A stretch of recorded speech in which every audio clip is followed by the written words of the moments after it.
பேரலை நேயர்களுக்கு வணக்கம். இன்று நம்மோடு பேசுவதற்காக பத்திரிகையாளர் திரு சத்யராஜ் அவர்களை இணைந்திருக்கிறார். அவரோடு பேசலாம். ஐயா வணக்கம். வணக்கம். டெல்லி தேர்தல் நடக்கவிருக்குது. அரவிந்த் கெஜ்ரிவால் அவர்கள் இப்போ ஆர்எஸ்எஸ் தலைவருக்கு புதுசாக ஒரு லெட்டர் எழுதியிருக்காரு. அதில் பிஜேபி பண்ணுறதெல்லாம் சரியில்லை, எலெக்ஷனில் மேனிபுலேட் பண்ணுறாங்க அப்படின்லாம் கடிதம் எழுதியிருக்காரு. ஏன் பிஜேபி தான் இவர் போட்டிடுறாரு, இவர் ஏன் ஆர்எஸ்எஸ் தலைவருக்கு லெட்டர் எழுதணும்? என்ன இல்லை, அந்த கடிதத்தை நம்ம ரொம்ப கவனமாக பார்க்கணும். ஏற்கனவே இது மாதிரி அவர் எழுதியிருக்காரு. ஏற்கனவே எழுதுனதை விட நேரடியாகவே ஆர்எஸ்எஸ் தலைவர்கிட்ட அவர் ஒரு உரையாடல் நிகழ்த்தியிருக்காரு. ஓப்பன் ஸ்டேட்மெண்ட் அவர்கிட்ட சொல்லியிருக்காரு. நான் என்ன கேட்குறேன், நான் ஒரு மாற்று சக்தி அப்படின்னு தான் ஆத்மி வந்துச்சு. அவங்க வரும்போது அவங்க கூட நின்றவங்க யார் யாருன்னு நமக்கு நல்லாவே தெரியும். கிரண் பேடியாக இருக்கட்டும், இல்லை அரவிந்த் கெஜ்ரிவாலும், முக்கியமாக இன்னொரு ஆள் நின்றவர் அண்ணா ஹசாரே. இன்றைக்கி அவர் எங்கே இருக்காருன்னே தெரில. இவங்க எல்லாத்தையும் ஆர்கனைஸ் பண்ணி இந்த போராட்டத்துக்குள்ளே அதிகமாக ஃபண்டெல்லாம் போட்டு செயல்பட்டவர் பாபா ராம்தேவ். பாபா ராம்தேவோட சொத்து கிட்டத்தட்ட 36,000 கோடியிலிருந்து 40,000 கோடி அதிகமாகிடுச்சு இந்த 10 வருஷத்தில். இன்னொரு பக்கம் கிரண் பேடி கவர்னர் ஆகி அவங்க செட்டில் ஆகி போயிட்டாங்க. இவர் சிஎம் ஆயிருக்கார். இவங்க எல்லாரும் சொன்ன ஒரு விஷயம் என்ன அப்படின்னா, ஊழலை ஒழிப்போம் அப்படின்னு சொல்லி வர்றாங்க. என்றைக்குமே நல்லா கவனிச்சிங்க, நாங்கள் ஊழலை ஒழிப்போம் அப்படின்னு சொல்லி வரக்கூடிய எல்லா கட்சிகளுமே இப்படி தான் போய் முடிவாங்க. ஓகே, ஏன்னா அவங்களுக்கு எந்த சித்தாந்தமுமே கிடையாது. சித்தாந்தம் இல்லாத கட்சி எப்பவுமே ஊழல் ஒழிப்புங்கிற பேரில் தான் உருவாகும். என்ன ஆகும்னா, ஒரு பெரும் இளைஞர்களை, நம்பிக்கையான இளைஞர்களை திரட்டி கொண்டு போய் திருப்பி எந்த சித்தாந்தம் ஃபாசிசமாக இருக்கோ அங்கே ஒட்டி நிறுத்தி வச்சுட்டு போயிடும். ஓகே, இதுக்கு பெஸ்ட் எக்ஸாம்பிள் அரவிந்த் கெஜ்ரிவால் தான். அவர் என்ன பண்ணியிருக்காரு அப்படின்னா, ஆர்எஸ்எஸ் தலைவருக்கு கடிதம் எழுதுறாரு. கடிதத்தில் மென்ஷன் பண்ணக்கூடிய விஷயம் என்ன அப்படின்னா, பாஜக பண்ணுறது தப்பு, they are doing wrong doings அப்படின்னு எழுதியிருக்காரு. ரெண்டாவது முக்கியமான விஷயம், எலக்டோரல் பேப்பர்ஸ் அதாவது இருக்குது பார்த்தீங்களா, அதாவது யாரெல்லாம் ஓட்டு போடணும் வாக்காளர்களுடைய பட்டியல், அதை டேம்பரிங் பண்ணுறாங்க. மூணாவது முக்கியமான விஷயம், அவங்க குறிப்பாக ஏழை எளிய மக்கள், சேரி பகுதியில் வாழக்கூடிய மக்கள், தலித் மக்கள், இஸ்லாமிய மக்கள், அவங்களுடைய பெயர் பட்டியல்களை நீக்கிட்டாங்க, கட் டவுன் பண்ணிட்டாங்க. இது அவர் ரொம்ப முக்கியமாக முன்வைக்கக்கூடிய ஒரு விஷயமா இருக்குது. இப்போ இது மட்டும் இல்லாமல் என்ன சொல்கிறார் அப்படின்னா, பெரும்பாலும் இஸ்லாமியர்களுடைய ஓட்டுக்களை இல்லாமல் பண்ணுற மாதிரியான சில வேலைகள்லாம் பண்ணுறாங்க அப்படிங்கிற மாதிரி ஒரு ப்ரொஜெக்ஷன் வைக்கிறார். நான் நேரடியாக என்ன கேட்குறேன் அப்படின்னா, இதை எல்லாம் செய்கிறது ஆர்எஸ்எஸ் தான். ஆர்எஸ்எஸ் தான் பாஜகவினுடைய தாய் அமைப்பு. இதையெல்லாம் செஞ்சு தான் இவங்க காலங்காலமாக எலெக்ஷனில் ஜெயிச்சு வந்திருக்காங்க. மகாராஷ்டிரா எலெக்ஷனில் இவங்க எப்படி ஜெயிச்சாங்க? டேம்பரிங் நடக்கலையா? நடந்திருக்கு. நீங்கள் ஹரியானா எலெக்ஷனில் என்ன நடந்துச்சு? இன்னைக்கு வரைக்கும் அந்த பஞ்சாயத்து போயிட்டு தான் இருக்கு. இது எல்லாம் யாரு கூட நின்று செயல்படுத்துறது? யாரு? முழுக்க முழுக்க ஆர்எஸ்எஸ் தான். ஆர்எஸ்எஸ் இவர் கடிதம் எழுதுறாரு அப்படின்னா ஒரு விஷயத்தை அவர் தெளிவாக ஆர்எஸ்எஸ் முன்வைக்கிறாரு. எனக்கு உங்கள் சித்தாந்தத்தில் எந்த எதிர்ப்பும் இல்லை, நெருடலும் இல்லை. உங்களுடைய சித்தாந்தத்தில், அதாவது பாபர் மசூதி இடிப்பதில், மாட்டுக்கறி தின்பவர்களை அடிப்பதில், அதே மாதிரி இஸ்லாமியர்களை கொடுமைப்படுத்துவதில், இதில் எனக்கு எந்த பிரச்சனையுமே கிடையாது. நீங்கள் செய்யலாம், நான் அந்த கருத்துக்களை ஏற்றுக்கிறேன், எனக்கு அந்த சித்தாந்தம் பிடிச்சிருக்கு அப்படிங்கிறது தான் அவர் சொல்ல வர்றார். அதுதான் மறைமுகமான விஷயம். ஒரு மதவாத அமைப்பு தொடர்ச்சியாக இந்தியாவில் பல கொலைகளை செஞ்சுட்டு இருக்கக்கூடிய அமைப்பு, பல்வேறு மசூதிகளை டார்கெட் பண்ணி இடிக்கணும், இஸ்லாமிய மக்களை துரத்தி அடிக்கணும் அப்படின்னு நினைக்கிறேன். அவங்களுக்கு சிட்டிசன்ஷிப்பே கொடுக்கக்கூடாது அப்படின்னு சொல்லக்கூடிய இந்த குழு, இந்த இந்துத்துவா குழுக்கிட்ட போய் நீங்கள் அடைக்கலம் போடுறீங்க அப்படின்னா என்ன அர்த்தம்? சித்தாந்த ரீதியாக நீங்கள் ஒற்றுமையாக வர்றீங்க அப்படிங்கிறது தான். ரெண்டாவது, இவருடைய நிர்வாக ரீதியாகவே சில சிக்கல் இருக்குது. இப்போ நீங்கள் சமீபத்தில் பார்த்தீங்க அப்படின்னா, டெல்லியில் இருக்கக்கூடிய கோயில் பூசாரிகளுக்கு 18,000 அப்படின்னு சொல்லி அறிவிச்சிருக்காரு.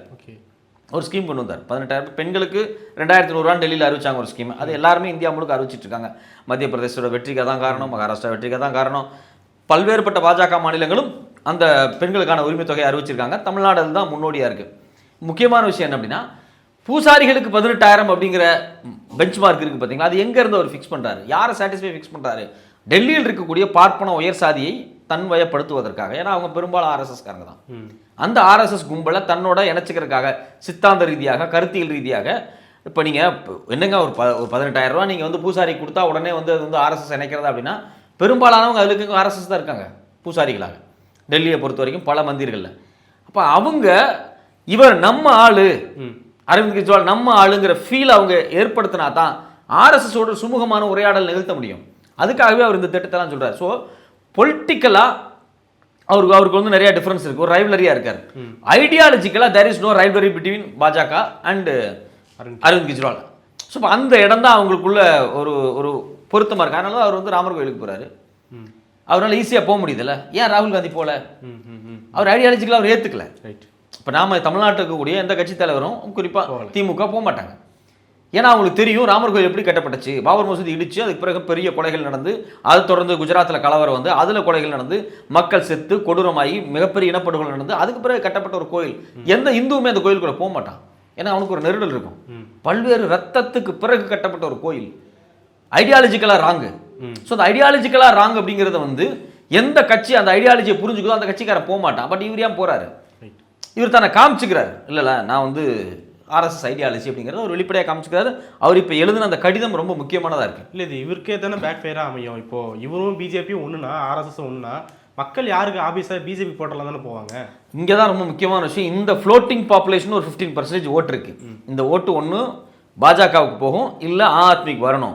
இந்த ஃப்ளோட்டிங் பாப்புலேஷன், அந்த ஃப்ளோட்டிங் பர்சன்டேஜ் ஓட் பர்சன்டேஜ் இருக்குது பார்த்தீங்களா, 15%, அந்த ஓட் பர்சன்டேஜ் தான் பக்கம் இழுக்கிறதுக்காக தான் அவர் டவுன் டு எர்த்தாவே போகிறார். ஓகே, அவர் பிஜேபியிட இப்போ பிஜேபி அங்கே வந்து ஜெயிக்கணும் அப்படிங்கிறது அவங்களுடைய 25 ஆண்டு கால திட்டம்.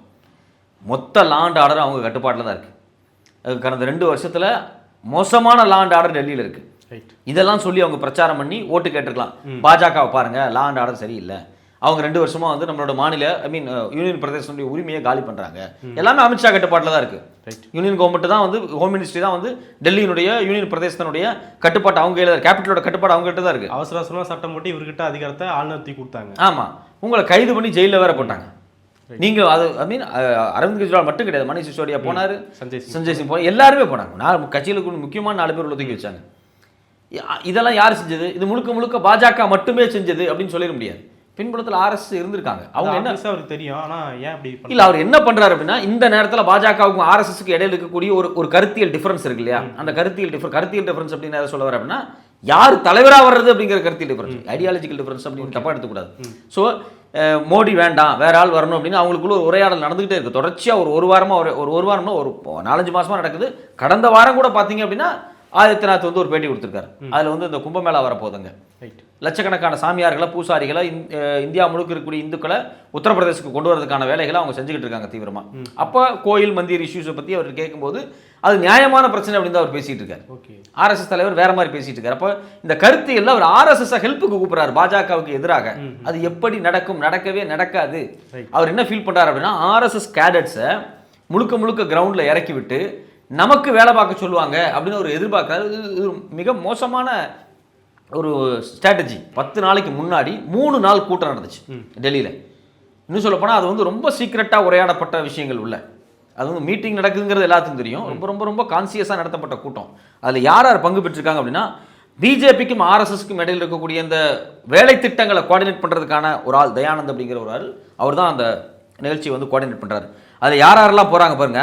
ஆர்எஸ்எஸ்னுடைய நார்த் டிவிஷன் ஹெட்டு ஜத்தின், அதே மாதிரி ஸ்டேட் கோஆர்டினேட்டர் விஷால், இவங்க ரொம்ப முக்கியமாக போய் பங்கு பெறாங்க. இது இல்லாமல் டெல்லியினுடைய பிஜேபி சீஃப் வீரேந்தர் சச்தேவ், அது மட்டும் இல்லாமல் ஜெனரல் செக்ரட்டரி பவன், இவங்க எல்லாரும் உட்கார்ந்துருக்காங்க. இந்த கூட்டத்தை அரேஞ்ச் பண்ணுறது அருண்குமார்.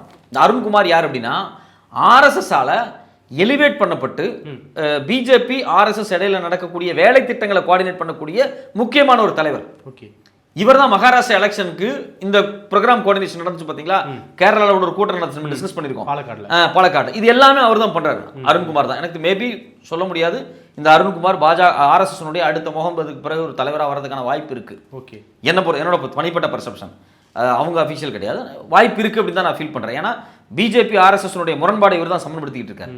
ஸோ இப்போ இவங்க என்ன பண்றாங்க, 3 நாள் கூட்டத்தை டெல்லியில் நடத்துறாங்க. 1 நாள் 2 நாள்ல 3 நாள் உட்கார்ந்து பாஜகவினுடைய தலைமை பொறுப்பாளர்கள், டெல்லியினுடைய தலைமை பொறுப்பாளர்களும் ஆர்எஸ்எஸ் நார்த் டிவிஷன் ஹெட்டே உட்கார்ந்து பேசுறாரு. அது இல்லாமல் கோஆர்டினேட்டர் தயானந்த் உட்கார்ந்து பேசுறாங்க. பேசி அவங்க ஸ்பிளிட் பண்ணி 50,000 ஸ்மால் யூனிட்டை கிரியேட் பண்ணியிருக்காங்க. ஓகே, டெல்லிக்குள்ளேயே. ஆமா, பாஜக தேர்தல் பிரச்சாரத்தில் மிகப்பெரிய வெற்றி அடைய போகுது டெல்லியில். அதுக்கு என்ன பண்றாங்க அப்படின்னா, 50,000 ஸ்மால் யூனிட்டை ஆர்எஸ்எஸ் டீமை ரெடி பண்ணி, அவங்க பிளான் என்ன அப்படின்னா, ஒரு தெருவுக்கு ஒரு ஆளை ஒரு டீம் இறக்கு அப்படிங்கிறாங்க. தெருவா போ, 50,000 தெருவுக்கு போ, டோர் டு டோர். இது வந்து நம்ம ரொம்ப ஆச்சரியமா இருக்கு ஆர்எஸ்எஸ் ஒர்க்கை. இதுக்கு ஆட்களை வெளி ஸ்டேட்ல இருந்தெல்லாம் இறக்கியிருக்காங்க. இந்த மாசம் முழுக்க அது நடக்குது. இதுல முக்கியமான விஷயம் என்னன்னா, நீங்க ஒரு தெருவுக்கு 15 - 20 பேர் கொண்ட குழு போடப்பட்டிருக்கு. டோர் டு டோர் உட்காந்து பேசு அப்படிங்கிறாங்க. இந்த ஸ்ட்ராட்டஜி அவங்க ஏற்கனவே மகாராஷ்டிராவில் பண்ணாங்க, மிகப்பெரிய சக்சஸ். ஆனா இது மாதிரி மைக்ரோல பண்ண முடியல. ஓகே, அவங்க ஒரு 300 கூட்டம் கேஸ்ட் லீடர்ஸ்ட்ட பேசினாங்க, தெருவா போய் பேசியிருக்காங்க. பாம்பே அந்த ஏரியாலாம் வந்து ரொம்ப ஸ்ட்ராங்காக ஒர்க் பண்ணாங்க. அதனால தான் அவ்வளோ பெரிய வெற்றி மகாராஷ்டிராவில்.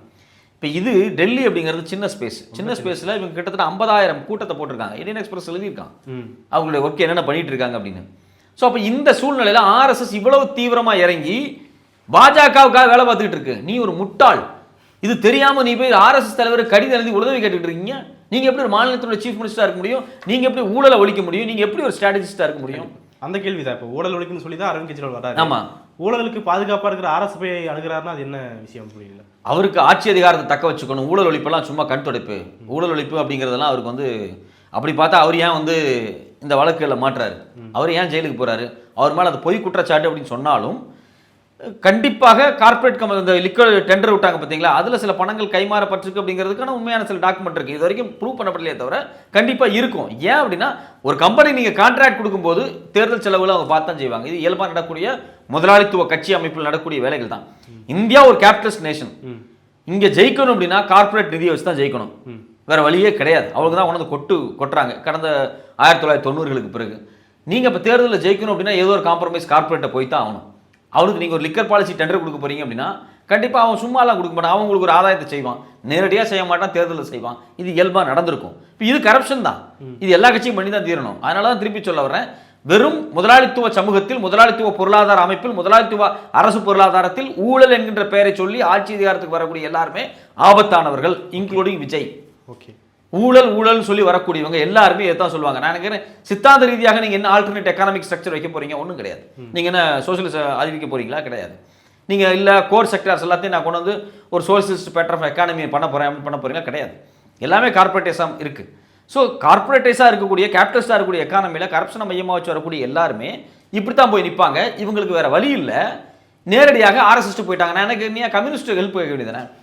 ஓகே, கம்யூனிஸ்ட் கட்சி அங்கே இருக்கு, அவங்களால வெற்றி பெற முடியல. இப்போ இந்தியா பேன் இண்டியாவில் கம்யூனிஸ்ட் கட்சி இருக்கு. நீங்க போய் CPM கிட்ட பேசுங்க, CPI கிட்ட பேசுங்க. நாங்கள் டெல்லி தேர்தல் ரொம்ப முக்கியமானதாக இருக்கு, வாங்க நாம எல்லாரும் ஒண்ணா உட்காந்து எங்களுக்காக டெல்லியில் ஒரு 500 யூனிட் 1000 யூனிட் அனுப்புங்க. வெஸ்ட் பெங்கால்லேருந்து அனுப்புங்க, தமிழ்நாட்டிலேருந்து அனுப்புங்க. நாம டெல்லியில் பிரச்சாரம் பண்ண, டோர் டு டோர் பிரச்சாரம் பண்ணி நாம வெற்றி பெறலாம். எங்களுக்கு வெற்றியை வாங்கி கொடுங்கன்னு ஏன் சொல்லலை? இதில் முரண்பாடு எங்கே வருது அப்படின்னா, மம்தா பானர்ஜி ஆத்மிக்கு ஆதரவு தெரிவிக்குது, அங்கே RJD ஆத்மிக்கு ஆதரவு தெரிவிக்கிறாங்க, எல்லாரும் காங்கிரஸை கைவிடுறாங்க. இது ரொம்ப ஆபத்தான விஷயம். காங்கிரஸ் ஏற்கனவே ஷீலாஜி தான் சிஎம்மாக இருந்திருக்காங்க. இப்போ அடுத்த காங்கிரஸுடைய கேண்டிடேட் அவங்களுடைய மகன் தான். அவர் பேர் வந்து பார்த்தீங்கன்னா சந்தீப் தீக்ஷித். ஸோ அவர் தான் நிற்கிறார் காங்கிரஸ் சார்பாக. பிரச்சனை எங்கே வருது அப்படின்னா, நீங்கள் கட்சிக்குள்ளே இருக்கக்கூடிய முரண்பாடுகளை, இந்தியா பிளாக்குள்ள இருக்கக்கூடிய முரண்பாடுகளை பேசி முடிவு கொண்டு வராமல் நீங்கள் ஆத்மிக்கு ஆதரவு கொடுக்கறது அப்படிங்கிறது ஆபத்து தான். அதில் எந்த விதத்தில் அது ஒர்க் அவுட்டே ஆகாது. இது ரொம்ப ரொம்ப ஆபத்தான ஒரு விஷயம். ஏன்னா நீங்கள் ராகுல் தினம் RSS எடுத்துட்டு இருக்காரு, அவர் ஆல்டர்னேட்டிவ் ஐடியாலஜி பேசிட்டு இருக்காரு.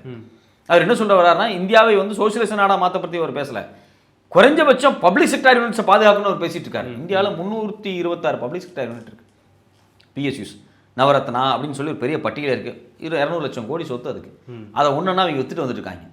கடந்த 5 வருஷத்துல மட்டும் 4 லட்சம் கோடிக்கு மேலே சொத்தை வித்துட்டாங்க. சென்னையில் நம்ம எண்ணூர் போர்ட்டா இருக்கட்டும், இல்லை காரைக்கால் போர்ட்டா இருக்கட்டும், எல்லாம் அதானி கொடுத்துக்கிட்டு இருக்காங்க, ஷேர்ஸை வித்துக்கிட்டு இருக்காங்க. ஸ்ட்ராட்டஜிக் டிஸ்இன்வெஸ்ட்மெண்ட் பண்ணிட்டு இருக்கான், கம்ப்ளீட் டிஸ்இன்வெஸ்ட்மெண்ட் பண்ணிட்டு இருக்கான். எல்லாமே அடிப்படை, இந்தியாவினுடைய அடிப்படை, இந்தியாவினுடைய ஜனநாயகத்தன்மையினுடைய அடிப்படை. அந்த வார்த்தை ரொம்ப முக்கியம். Fascism always demolish all the existing structure which are democratic. டெமோக்ராட்டிக்காக இருக்கக்கூடிய ஸ்ட்ரக்சர் அது காலி பண்ணிட்டு இருக்கு. நீங்க PSUs எல்லாமே டெமோக்ராட்டிக் ஸ்ட்ரக்சர் காலி பண்ணிக்கிட்டு இருக்கு. IAS தேர்வு பண்ணி எடுறா அப்படின்னா, நான் வந்து லேட்டரல் என்ட்ரி மூலியமா பின்னாடி வழியாக எடுத்துக்கிறேன்னா 63 IAS பின்னாடி எடுத்து பிரச்சனையானதுக்கு பிறகு இப்போ நிறுத்தியிருக்கான். கண்டிப்பாக ஃபெயிலியர் மாடல் அப்படின்னு சொல்லி நிறுத்தியிருக்கான். ஸோ அப்போ நீ என்ன, இது மட்டும் இல்லாமல் முழுக்க கார்பரேஷன் நோக்கி நகர்ந்துட்டு இருக்காங்க. பிளானிங் கமிஷனை காலி பண்ணிட்டாங்க, ஃபினான்ஸ் கமிஷனுடைய ரெக்கமெண்டேஷன்ஸை பொருட்படுத்திக்க மாட்டேங்கிறாங்க. அப்போ இந்தியாவினுடைய அனைத்து நிர்வாகத்தையும் காலி பண்ணுறாங்க, காம்படேட்டிவ் கமிஷனை காலி பண்ணியிருக்காங்க. ஸோ இது எல்லாமே வந்து மோசமான முழுக்க ஒரு லெசிஃபயர் தன்மையை பண்ணிட்டு இருக்காங்க. இதுதான் ஐடியாலஜிக்கல் சிக்கல். இதை அட்ரஸ் பண்றாரு ராகுல் காந்தி. அவர் ரிசர்வேஷனை வேற மாதிரி அட்ரஸ் பண்றாரு. அவர் அம்பேத்கருக்கு செலவைக்கணும்னு சொல்லலை, 50% ரிசர்வேஷனை மாற்றி அவர் வந்து ஒட்டுமொத்தமாக வந்து எவ்வளோ கேஸ்ட் வைஸா பாப்புலேஷனை எக்ஸிஸ்டிங் பாப்புலேஷனை எடுத்து அதுக்கேற்ற மாதிரி ரிசர்வேஷனை கொடுக்கணும் அப்படின்னு பேசுறாரு. அவர் சென்சஸ் நடத்தணும், ஆமாம் சென்சஸ் நடத்தணும்னு சொல்றாரு. ஐடியாலஜிக்கலாக அவர் பேசுறாரு. இவர் ஐடியாலஜிக்கலாக பேசுவாரா? அரவிந்த் கெஜ்ரிவால் சொல்லுவாரா கேஸ்ட் சென்சஸ் எடுக்கலாம், அதை அப்படி ரிசர்வேஷன் பிரிக்கலாம்னு அவர் சொல்லுவாரா? அவர் வந்து ஐயருக்கு 18,000 சம்பளம் கொடுக்குறாரு கோயிலில். அதுக்கு இது ஒரு திட்டமானு கேட்குறேன். 2024 நான் வந்து கோயிலில் பூசாரிக்கு மாதம் 18,000 சம்பளம் கொடுப்பேன் அப்படிங்கிறது வந்து எந்த வகையில் வந்து நம்ம அதை எப்படி ஏற்றுக்கிறதுன்னு கேட்குறேன். ஒரு குறிப்பிட்ட ஜாதி சமூகத்தை நீ பேம்பர் பண்ணுற அப்படின்னா அடுத்த நாளே நீங்கள் வந்து RSSக்கு லெட்டர் எழுதுறீங்க அப்படின்னா உங்களுக்கான ஐடியாலஜி என்ன? ஸோ அதனால் இவருக்கு ஐடியாலஜிலாம் கிடையாது. இவர் இவங்க எப்படி போராட்டம் நடத்துனாங்க, போராட்டத்துக்கு பின்னாடி இருந்தது யார் யார். நான் என்ன கேட்குறேன், உங்கள் கூட இருந்த கிரண்பேடி ஏன் பாஜகவுக்கு போனாங்க? உங்களோட நின்று போராட்டம் பண்ணி உங்களோட நின்று பெரிய எழுச்சியாலாம் பேசின பாபா ராமதேவுக்கு சொத்து 40,000 கோடி எப்படி ஆச்சு? ஆரவள்ளி மலைத்தொடரில் தலித்துக்களுக்கு பழங்குடி மக்களுக்கு சொந்தமான எக்கச்சக்கமான நிலங்கள் எப்படி வெளிநாட்டிலிருந்து மொரீசியஸ்லேருந்து வந்த திருட்டுத்தனமான செல் கம்பெனி பணத்தை போட்டு எப்படி வந்து வாங்கியிருக்காரு அவர்? அதெல்லாம் டெல்லியிலேருந்து தானே போகுது. அந்த ஆரவள்ளி மலையினுடைய துவக்கம் பார்த்தீங்கன்னா டெல்லியிலேருந்து இருக்குது. நான் என்ன கேட்குறேன், அங்கே டெல்லியில் பாபா ராமதேவ் கொள்ளையடிச்சு வச்சுருக்கான். அது குறித்து அவர் பேச மாட்டார். ஸோ அதனால் விஷயம் எங்கே அப்படின்னா, இந்த கரப்ஷன் அப்படிங்கிற பேசிஸில் வர்றவங்க யாருக்குமே ஐடியாலஜி கிடையாது. அவங்க எல்லாருமே வேறு வழியே இல்லாமல் இது மாதிரி ஃபாசிஸ்ட்டு போய் தான் விழுவாங்க. இப்போ கூட அவங்களுக்கு பாஜக போய் தான் விழ தோணுது, ஆர்எஸ்எஸ்கிட்ட போய் தான் நிற்கிறாங்க அவங்களே தவிர இடதுசாரிகள்கிட்டயோ இந்தியா கூட்டணிட்டு வர மாட்டேங்கிறேன். என்ன கேட்குறேன், நான் ஆர்எஸ்எஸ்ட்ட வேணாலும் போய் உதவி கேட்பேன், ஆனால் ராகுல் காந்தி முன்னாடி போய் நிற்க மாட்டேன் அப்படிங்கிறது என்ன வகையான மனநிலை? ஜனநாயகத்தை பற்றி என்ன புரிதல் இருக்கு? என்ன புரிதல் இருக்கு உனக்கு? நான் என்ன கேட்குறேன், காங்கிரஸோடு ராகுலோடு உட்கார்ந்து உனக்கு பேச்சுவார்த்தைக்கு ஒரு பேச்சுவார்த்தை தீர்க்கமாக நடத்துவதற்கு உன் மனம் இடம் கொடுக்கவில்லை. ஆனால் ஆர்எஸ்எஸ் தலைவருக்கு நான் கடிதம் எழுதி அவங்க கூட நான் காம்ப்ரமைஸ் போவேன் அப்படின்னா அரவிந்த் கெஜ்ரிவால் யாரு? அது ரொம்ப தெளிவாக நம்ம விவாதிக்கப்பட வேண்டிய விஷயம். திரும்ப திரும்ப அரவிந்த் கெஜ்ரிவாலை ஒரு மாடலாக காமிக்கிறது. அவர் ஒரு பெரிய தலைவராக வருவார், அவர் ஒரு ரோல் மாடலு, மண்டையில் ஒரு தொப்பியை போட்டுக்கிட்டு நாங்கள் ஊழல் ஒழிப்போம் அப்படின்னு சொல்லிட்டு போகிறவங்க எல்லாருமே கடைசியில் இப்படி தான் போய் முடிவாங்க. டெல்லி தேர்தல் என்ன நடக்குதுன்னு பொறுத்து வந்து பார்க்கலாம். நிறைய விஷயங்கள் பண்ணிட்டீங்க. மிக்க நன்றி. நன்றி.